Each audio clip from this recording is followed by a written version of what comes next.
After I finished up working on World of Warcraft, it took me about 6 months before I realized that I really wanted to do something a little different. I wanted to take this huge persistent world idea and the idea of 1,000 players playing together and bring it more to an action format.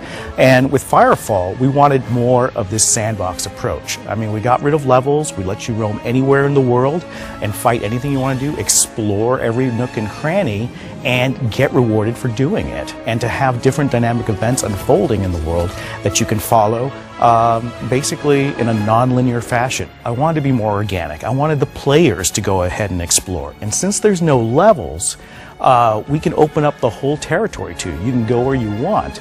And we want you to discover the world organically so that when you arrive at an area, suddenly there's dynamic events unfolding in front of you and you can choose to participate in them, and they're different depending on where you go. Now, what sort of things can you do?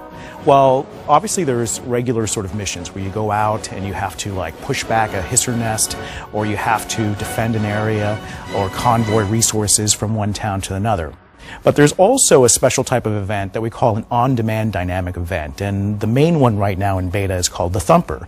And the Thumper is this big mining drill that you call in from basically a dropship, and it lands wherever you've surveyed the land and found resources and starts drilling. And all these monsters start attacking you like Starship Troopers style. And you have to defend it so that the drill doesn't blow up and you can get the resources back.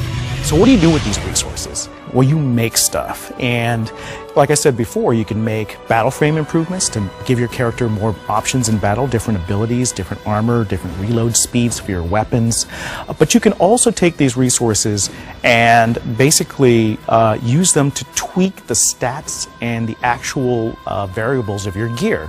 So there's rarer resources and there's more common resources. And you can find some really rare stuff. And because it's a dynamic world, it may not ever appear there again. And if you put that into your gear, you're going to find that you've got certain stats and abilities that you can't get anywhere else. I really want players to play Firefall and go, gee, that's really opened my eyes. It's like I thought that MMOs had to be a certain way, but this is so much freer. This is so much more dynamic, and it doesn't feel like the world is going to be the same every time I log into it. And I always have something new to do. And what I'm experiencing may be very different from my friend's experience in the game.